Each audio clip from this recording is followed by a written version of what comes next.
Bonjour et bienvenue à tous. Merci Seigneur de nous permettre de passer ce temps avec toi, à te chercher, à en apprendre davantage sur toi. Merci de conduire ce temps par ton esprit et de parler à nos cœurs. Amen. Aujourd'hui, nous allons parler du ministère de Jésus. Ministère que nous sommes appelés à continuer à sa suite. Jean 14, verset 12, Jésus dit « Amen, Amen, je vous le dis, celui qui met sa foi en moi fera lui aussi les œuvres que moi je fais. Il en fera même de plus grandes encore, parce que moi je vais vers le Père. » Et ce verset n'est pas le seul, il y en a d'autres qui mettent en évidence le fait que nous sommes appelés à continuer les œuvres que Jésus a faites, et même à en faire de plus grandes.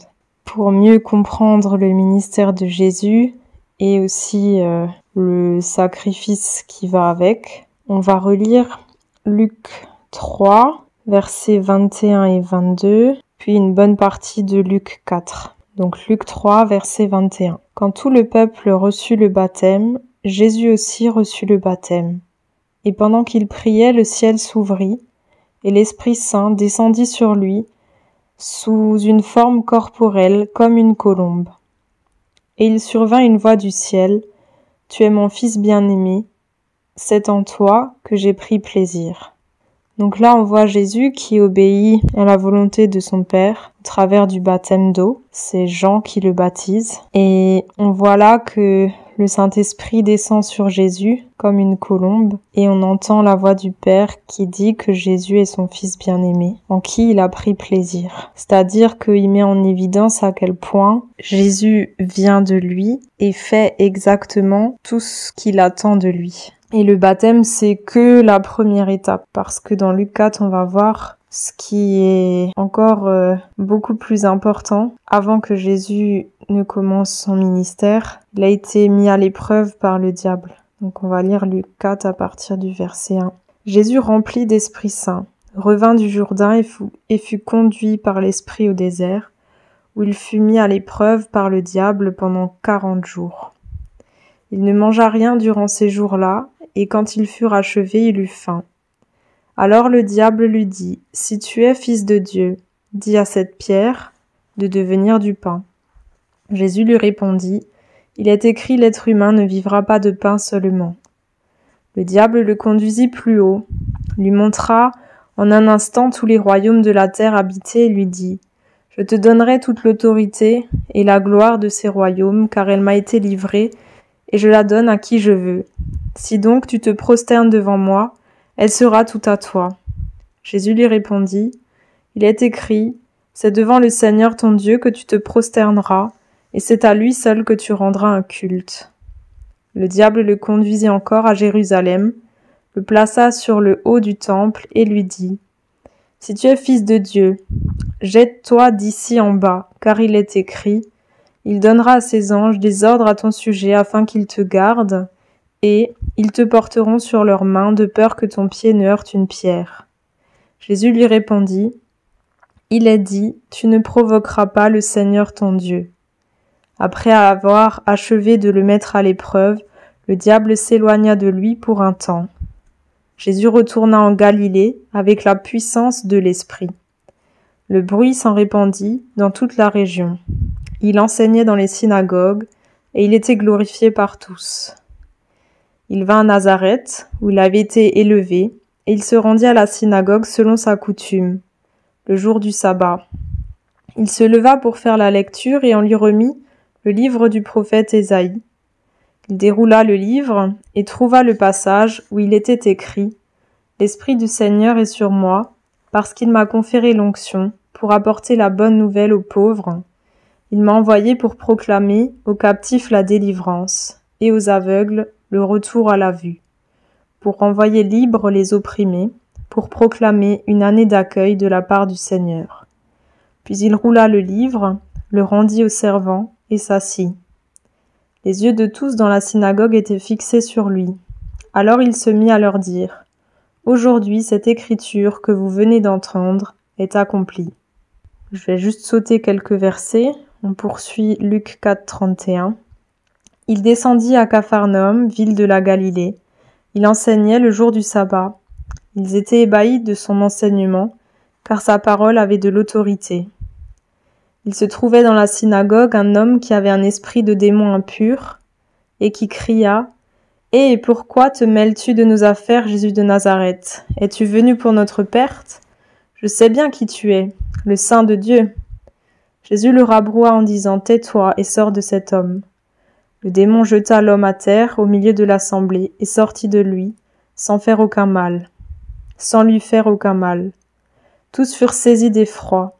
Ils se disaient les uns aux autres « Quelle est cette parole? Il commande avec autorité et puissance aux esprits impurs, et ils sortent. » Et la rumeur à son sujet se répandait en tout lieu dans la région. Il partit de la synagogue et se rendit chez Simon. La belle-mère de Simon était en proie à une forte fièvre, et ils le sollicitèrent en sa faveur. Il se pencha sur elle, rabroua la fièvre, et la fièvre la quitta. À l'instant même, elle se leva et se mit à les servir. Après le coucher du soleil, tous ceux qui avaient des malades atteints de divers maux les lui amenèrent. Il les guérissait en imposant les mains à chacun d'eux. Les démons aussi sortaient de beaucoup de personnes en criant « Toi, tu es le Fils de Dieu ». Il les rabrouait et ne leur permettait pas de parler parce qu'ils savaient qu'il était le Christ. Lorsque le jour parut, il sortit et alla dans un lieu désert. Les foules se mirent à sa recherche et vinrent jusqu'à lui. Elles voulaient le retenir afin qu'il ne les quitte pas.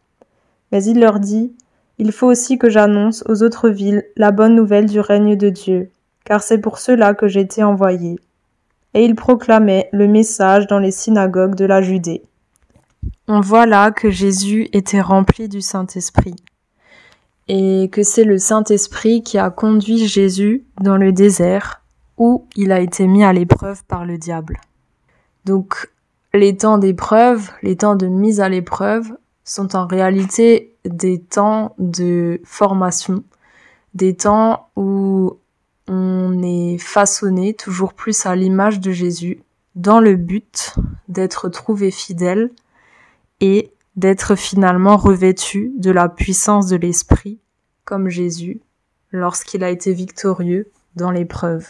Et on peut reprendre un petit peu les différents points sur lesquels il est tenté. Premièrement, la nourriture, le rapport aux choses essentielles de la vie. Et le diable veut que Jésus utilise la puissance que Dieu lui a donnée pour se servir lui-même. Et là, Jésus répond en utilisant un verset de l'Ancien Testament, rappelant que l'être humain ne vivra pas de pain seulement, mais de toute parole qui sort de la bouche de Dieu. Ça veut dire que Jésus ne se confiait pas dans les ressources physiques, bien qu'il sache qu'il en avait besoin, mais il se confiait premièrement en Dieu, son Père, qui pourvoirait à ses besoins en toutes circonstances. Et il savait aussi qu'il n'était pas venu pour être servi ou pour se servir, mais pour servir, pour donner sa vie.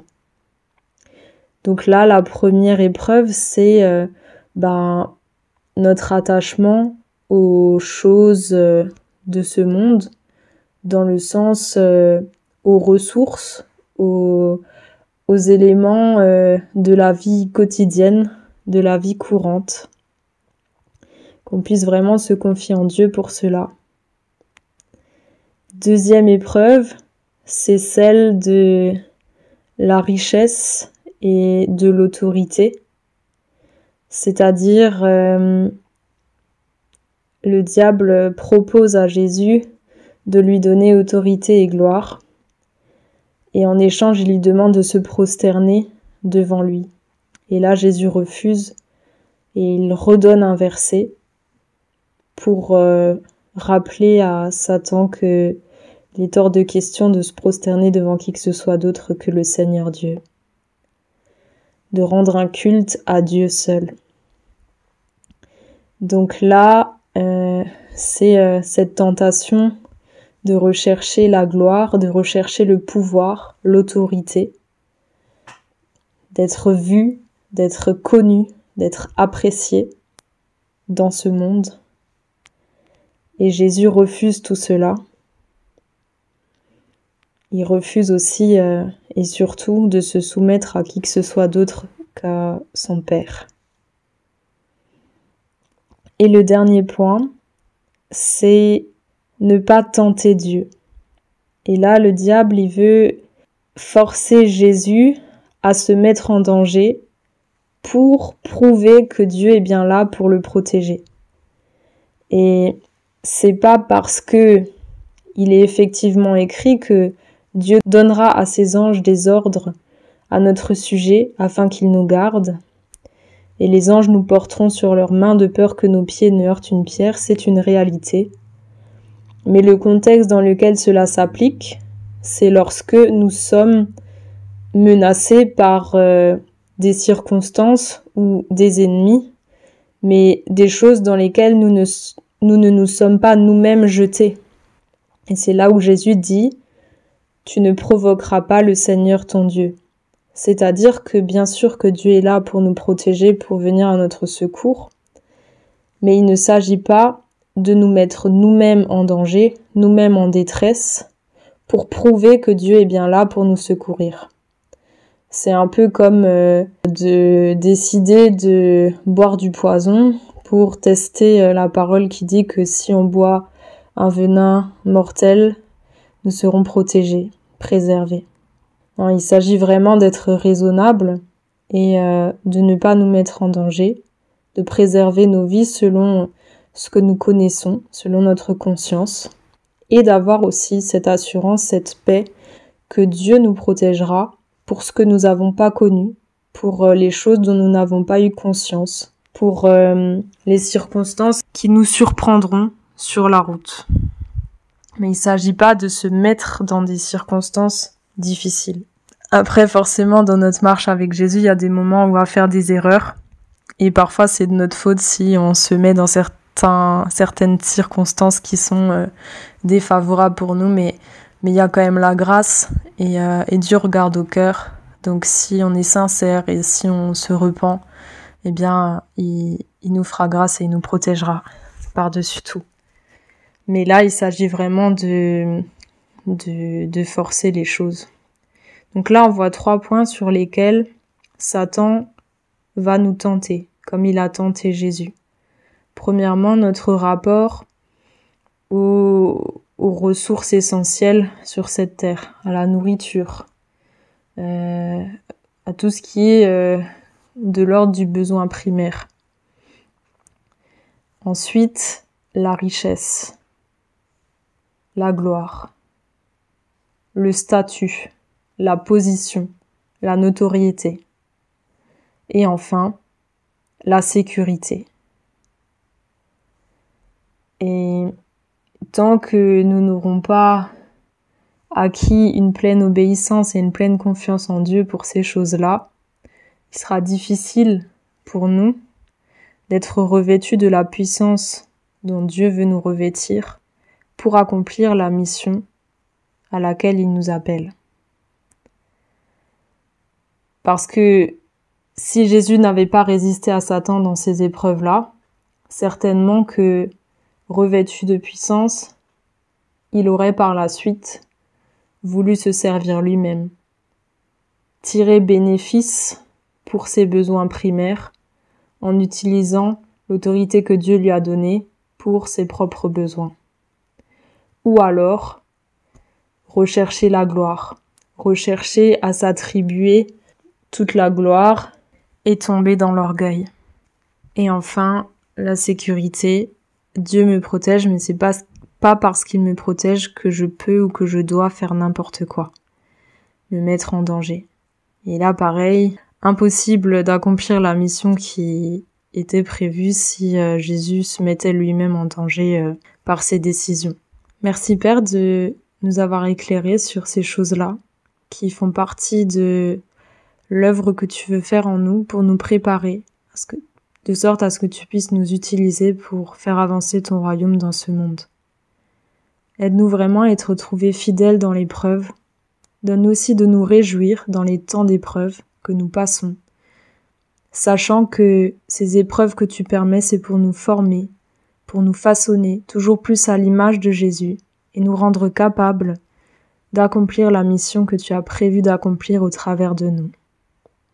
Merci parce que nous sommes précieux pour toi et parce que tu veux utiliser chacun d'entre nous pour ton œuvre, que nous sommes tous utiles pour ton royaume.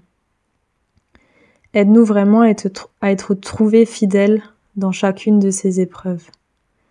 Aide-nous à nous détacher des choses matérielles, des choses qui sont essentielles, de sorte à ce qu'elles ne passent pas avant toi. Aide-nous à nous tourner vers notre prochain, plutôt que d'être centrés sur nous-mêmes, sur nos petits besoins, sur nos émotions, sur notre ressenti. Parce que Jésus avait faim et le diable le tenta sur la nourriture. Donne-nous, Seigneur, vraiment de ne pas être dirigés par nos émotions, par nos sensations, mais vraiment à marcher par la foi et à t'obéir, quel que soit notre ressenti, notre besoin, en sachant que tu pourvoiras pour nous, toi-même. Aide-nous aussi à rechercher l'humilité, à faire tous nos efforts pour te servir humblement, à être reconnaissant pour l'autorité et la gloire que tu nous donnes, mais que nous te rendions toujours la gloire à toi, parce que sans toi nous ne sommes rien. À ne pas rechercher une quelconque autorité et gloire pour notre propre gloire, mais à accepter celle que tu veux nous donner dans ta volonté, en toute humilité. Aide-nous aussi à te faire confiance pour notre sécurité, à placer notre foi dans le fait que tu nous protèges, que tu donnes des ordres à tes anges à notre sujet pour qu'ils nous gardent, que nous sommes bien gardés, mais aussi à nous donner d'user de sagesse dans nos décisions, dans nos actions, pour ne pas nous mettre en danger et pour ne pas te provoquer, parce que nous savons que tu nous protèges et tu nous gardes, mais aide-nous à ne pas abuser de cette protection. Donne-nous la sagesse nécessaire pour agir convenablement. Rends-nous victorieux face aux ruses de l'ennemi. Amen. Après l'épreuve, après avoir été trouvé victorieux dans l'épreuve, Jésus a été revêtu de la puissance de l'Esprit et a commencé son ministère. Il l'a révélé au travers de l'Écriture, disant qu'aujourd'hui, ce qu'il venait de lire est accompli. Et cela se trouve dans Isaïe, chapitre 61. Je relis Luc 4, versets 18 et 19. L'Esprit du Seigneur est sur moi parce qu'il m'a conféré l'onction pour annoncer la bonne nouvelle aux pauvres. Il m'a envoyé pour proclamer aux captifs la délivrance et aux aveugles le retour à la vue, pour renvoyer libres les opprimés, pour proclamer une année d'accueil de la part du Seigneur. Donc là, Jésus annonce ce pourquoi il est venu. Il dévoile les détails de son ministère.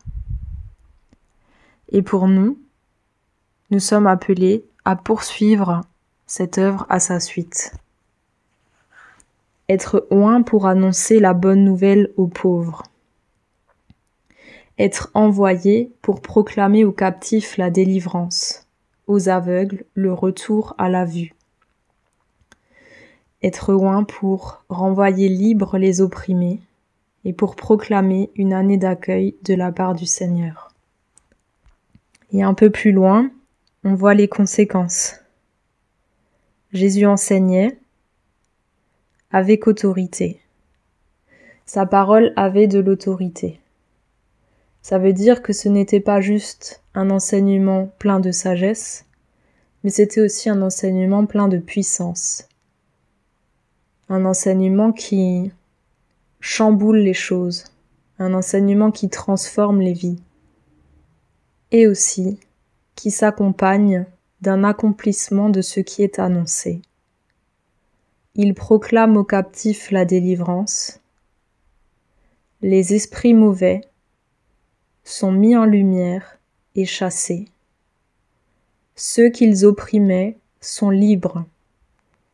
Et avec l'exemple de la belle-mère de Simon, on voit que Jésus, qui chasse la fièvre, guérit les malades, renvoie libres les opprimés. Versets 40 et 41. Après le coucher du soleil, tous ceux qui avaient des malades atteints de divers maux les lui amenèrent. Il les guérissait en imposant les mains à chacun d'eux. Des démons aussi sortaient de beaucoup de personnes, en criant « Toi, tu es le Fils de Dieu ». Il les rabrouait et ne leur permettait pas de parler parce qu'ils savaient qu'il était le Christ. Donc, il annonce les signes et les miracles, et cela se produit. Les malades sont guéris, les démons sont chassés, les vies sont transformées. Ce n'est pas juste un enseignement théorique, mais c'est un enseignement qui prend vie en pratique, qui s'incarne, qui devient tangible. Et le passage de Luc 4 se termine avec le verset 42. Lorsque le jour parut, il sortit et alla dans un lieu désert. Les foules se mirent à sa recherche et vinrent jusqu'à lui. Elles voulaient le retenir afin qu'il ne les quitte pas. Mais il leur dit, il faut aussi que j'annonce aux autres villes la bonne nouvelle du règne de Dieu, car c'est pour cela que j'étais envoyé. Et il proclamait le message dans les synagogues de la Judée. Donc là, on voit que les foules voulaient retenir Jésus, le garder avec eux. Et Jésus, en fait, persévérait dans la direction que le Père lui montrait, à savoir celle de propager cette bonne nouvelle du règne de Dieu, du royaume de Dieu.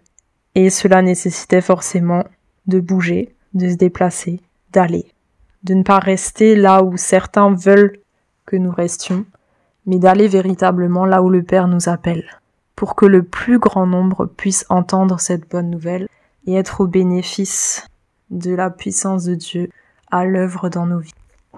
Mais pour vivre ces choses, il y a un prix à payer, il y a des épreuves à traverser, il y a des combats à gagner contre l'ennemi. Et cela prend tout son sens lorsqu'on lit Matthieu 13, versets 44 à 46. « Voici à quoi le règne des cieux est semblable, un trésor caché dans un champ. L'homme qui l'a trouvé le cache, et dans sa joie, il va vendre tout ce qu'il a pour acheter ce champ-là. Voici encore à quoi le règne des cieux est semblable, un marchand qui cherchait de belles perles. Ayant trouvé une perle de grand prix, il est allé vendre tout ce qu'il avait pour l'acheter. » Donc là, on voit à quel point le royaume de Dieu, le royaume des cieux, le règne des cieux, est précieux, comme un trésor, comme une perle de grand prix. Et le jour où nos yeux s'ouvriront sur cela, nous serons capables de donner tout ce que nous avons pour saisir ce royaume, pour entrer dans ce royaume, pour vivre selon ce royaume. Et d'un côté, le prix à payer, le sacrifice initial est parfois très conséquent, est parfois difficile à donner, mais d'un autre côté, c'est accessible à un enfant. Car Jésus a dit, Matthieu 18, versets 2 à 4, il appela un enfant, le plaçant au milieu d'eux, et dit, Amen, je vous le dis, si vous ne faites pas demi-tour pour devenir comme les enfants, vous n'entrerez jamais dans le royaume des cieux. C'est pourquoi, quiconque se rendra humble comme cet enfant sera le plus grand dans le royaume des cieux. Donc là, Jésus montre clairement que le royaume des cieux est accessible à un enfant. Donc ça veut dire que il n'y a pas de critères particuliers qui sont difficiles à atteindre et qui feraient que certains auraient plus de chances que d'autres d'entrer. Le critère, c'est un critère basé sur un enfant. Et comme nous avons tous été enfants un jour, c'est quelque chose d'accessible pour chacun, chacune. Et là, il est question aussi d'humilité. C'est-à-dire de revenir, c'est pour ça qu'il est question de demi-tour, de revenir à ce cœur d'enfant, à ce cœur humble, pur, bien disposé à écouter, à obéir, à faire appel à Dieu, à s'attendre à lui, à avoir cette foi, cette confiance. Et on retrouve cela dans Jacques 4 qui nous donne quelques conseils pour tenir ferme, résister et gagner chacune des batailles face à l'ennemi. Jacques 4, versets 6 et 7. Mais la grâce qu'il accorde est supérieure, puisqu'elle dit « Dieu résiste aux orgueilleux, mais il accorde sa grâce aux humbles. Soumettez-vous donc à Dieu, opposez-vous au diable, et il fuira. » Donc là, on voit que l'humilité est vraiment un critère indispensable.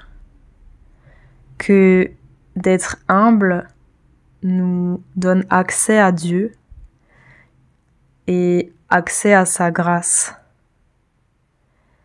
Sans cela, il est impossible de le servir. Il est impossible de lui plaire. Il est impossible de nous soumettre à lui. Mais si nous recherchons l'humilité, si nous nous soumettons à Dieu, et se soumettre, c'est aussi commencer par le connaître, apprendre à le connaître, savoir ce qui lui plaît et ce qui ne lui plaît pas, et rechercher à lui plaire en tout point, dans nos paroles, dans nos pensées, dans nos actions. Et c'est là que nous pourrons nous opposer au diable, comme Jésus l'a fait dans le désert. Parce qu'il connaissait son Père, il a pu déjouer les ruses de l'ennemi qui voulait le faire chuter, en proclamant la vérité, en mettant en lumière les mensonges de l'ennemi et en les contrecarrant par la vérité du cœur de son Père, de la parole de son Père. Et le diable a fui, et Jésus a été revêtu de la puissance de l'Esprit et a commencé à accomplir ce pourquoi il est venu. Annoncer la bonne nouvelle, guérir les malades, chasser les démons, et propager cette bonne nouvelle et ses signes dans toute la région, partout où le Père l'envoyait. Merci Père pour la belle œuvre que tu as faite au travers de Jésus lorsqu'il fut sur cette terre dans un corps comme le nôtre, un corps humain, faible, fragile, soumis à des sensations et des émotions. Merci parce que Jésus nous a montré l'exemple en nous montrant qu'il est possible, malgré notre chair qui est faible, de nous soumettre totalement à toi, Père, et d'accomplir ta volonté ici-bas. Aide-nous vraiment à nous réjouir lorsque nous traversons des épreuves, parce que nous pouvons voir cette épreuve comme un temps de formation, de préparation, pour que nous puissions entrer dans les œuvres que tu as prévues d'avance pour nous, pour ta gloire. Donne-nous d'être trouvés fidèles dans chacune de ces épreuves. Aide-nous à nous perfectionner encore, à nous détacher de nous-mêmes, à te laisser renouveler dans nos cœurs cet amour pour notre prochain. Parce que sans l'amour, toute chose est vaine. Aide-nous à rechercher cette humilité et à te rendre à toi seul toute la gloire. Aide-nous à placer cette foi d'enfant en toi qui nous protège et qui nous garde. Et donne-nous la sagesse pour ne pas nous mettre en danger. Oui, continue de nous façonner pour que nous puissions être des serviteurs utiles pour l'avancement de ton royaume. Et donne-nous vraiment ce cœur disposé à tout donner pour acheter le champ dans lequel se trouve ce précieux trésor, pour acheter cette perle de grand prix. Donne-nous vraiment ce cœur qui réalise à quel point tout ce que tu as prévu pour nous, tous les projets que tu as prévus pour nous, sont bien plus beaux, bien plus glorieux que tout ce que nous pouvons posséder. Donne-nous vraiment de ne pas hésiter un instant, mais d'être disposé à tout lâcher pour entrer dans tes projets, dans tes plans, pour être des serviteurs utiles pour l'avancement de ton royaume. Utilise nos bouches pour annoncer la bonne nouvelle. Utilise nos mains pour guérir les malades. Utilise nos bouches pour chasser les démons, pour délivrer les captifs, pour ta gloire et par amour pour ces gens qui sont opprimés, qui sont oppressés, qui souffrent, qui sont désespérés. Merci Jésus parce que tu es venu pour les pauvres. Tu es venu pour ceux dont personne ne se soucie. Donne-nous ce cœur-là. Amen.